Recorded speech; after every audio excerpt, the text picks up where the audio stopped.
Ton projet fait bouger les lignes et a le potentiel de changer la vie de milliers de personnes? Alors ce challenge est fait pour toi.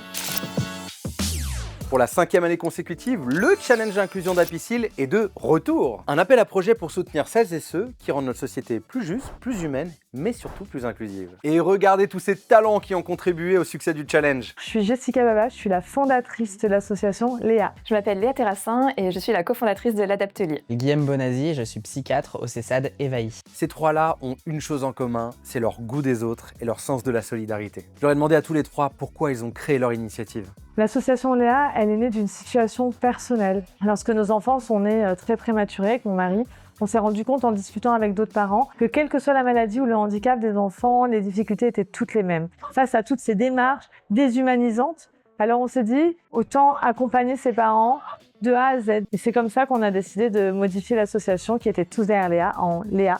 Lutter, écouter, accompagner. Nous, on adapte les vêtements pour les rendre plus simples à enfiler grâce à des systèmes aimants, scratch, etc. L'objectif, c'est de permettre aux personnes de continuer à porter les vêtements qu'elles aiment en restant autonomes ou en simplifiant l'enfilage pour les aidants. C'est plus qu'une entreprise, c'est une mission qu'on s'est donnée. Le CESAD, c'est un service d'éducation spécialisé et de soins à domicile. On accompagne des jeunes qui ont un trouble du spectre de l'autisme et le but du CESAD, c'est de les accompagner dans leur inclusion sociale et professionnelle. Je leur ai aussi demandé ce qu'ils avaient pensé de cette expérience avec le challenge inclusion. Le challenge inclusion, c'est en plusieurs étapes. Donc il y a une première partie avec un appel au vote sur le site du groupe Apicil. Et donc là, c'est un vrai travail de fourmi d'aller mobiliser les communautés sur Instagram, sur Facebook, sur TikTok, etc. Même ici, dans les EHPAD, on a fait voter les résidents s'ils le pouvaient, les familles, tous nos partenaires. Et ensuite, il y a eu une autre phase de sélection par le jury et la grande finale à Lyon. On a fait des pitchs sur scène pour pouvoir montrer au public ce qu'on avait accompli durant l'année. Donc c'était plutôt une bonne expérience. Ça a été des rencontres d'abord, c'est la première chose que je retiens.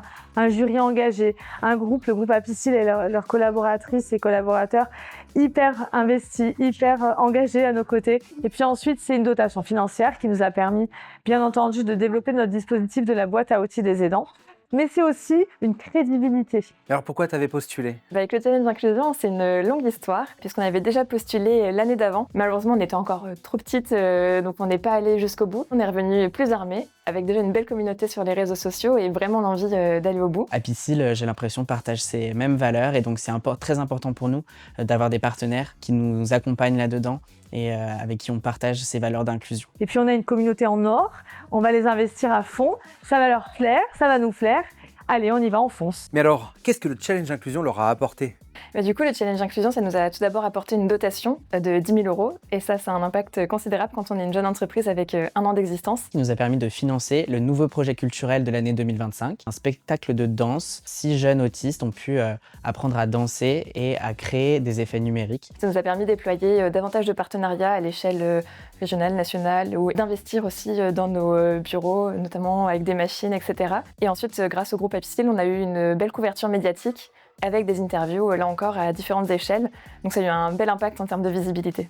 Les associations, elles galèrent toutes au quotidien pour lever des fonds, pour avoir des personnes en face d'elles qui soient investies, qui s'engagent.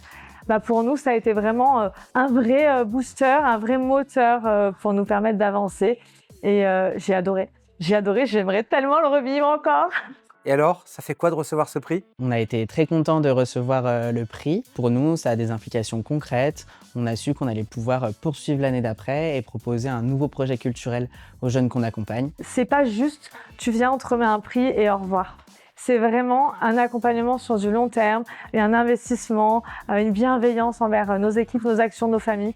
C'est magique. C'est d'abord beaucoup de fierté et ensuite énormément de gratitude. Le challenge inclusion, on ne le remporte pas seul. C'est grâce à toute cette communauté et toutes les personnes qui votent pour nous. Donc gratitude infinie pour tous ceux qui nous ont soutenus. Accélère ta solution grâce au challenge inclusion. On t'attend. Le groupe Apicil, il reconnaît quand on fait un travail bienveillant avec le cœur.